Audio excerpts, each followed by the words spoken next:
नमस्कार दोस्तों, मैं हूं भावेश गुजराती, भारतीय जनता पार्टी द्वारा आयोजित सेवा पखवाड़ा कार्यक्रम का आईटी जिला संयोजक। आज हम बात कर रहे हैं उस महान विभूति की जिनके विचार आज भी हमें राष्ट्र सेवा की प्रेरणा देते हैं, पंडित दीनदयाल उपाध्याय जी।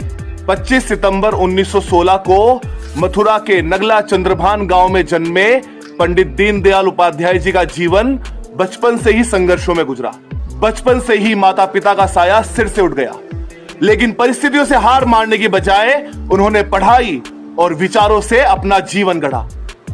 वे मानते थे कि राजनीति केवल सत्ता प्राप्ति का साधन नहीं है, बल्कि यह समाज की सेवा और राष्ट्र निर्माण का मार्ग है।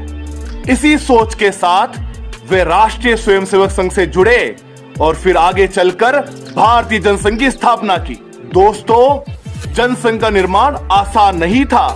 उस समय विचारधारा की लड़ाई बहुत कठिन थी।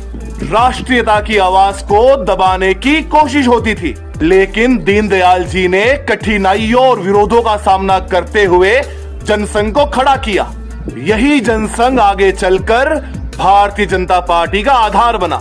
लेकिन दीनदयाल जी की सबसे बड़ी देन सिर्फ राजनीति नहीं थी, बल्कि उनका विचार एकात्म मानववाद। इस दर्शन में उन्होंने कहा कि भारत का विकास तभी संभव है जब हम मनुष्य को केवल आर्थिक इकाई ना माने, बल्कि उसके सामाजिक, सांस्कृतिक और आध्यात्मिक आवश्यकताओं का भी सम्मान करें। उनका मानना था कि विकास का असली पैमाना गांव, गरीब और वंचित तबका होना चाहिए। 11 फरवरी 1968 को पंडित दीनदयाल जी इस दुनिया से विदा हो गए, लेकिन उनके विचार आज भी जीवित है। उनकी सोच, उनका संघर्ष और उनका दर्शन हमें यह सिखाता है कि राष्ट्र सबसे पहले है और हर नागरिक का कल्याण ही राजनीति का लक्ष्य होना चाहिए। आज उनकी जयंती पर हम सभी को प्रण लेना चाहिए कि उनके बताए मार्ग पर चलते हुए राष्ट्र निर्माण में अपना योगदान दें।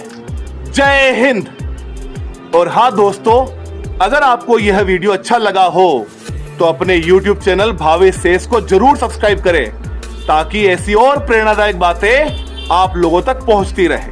धन्यवाद।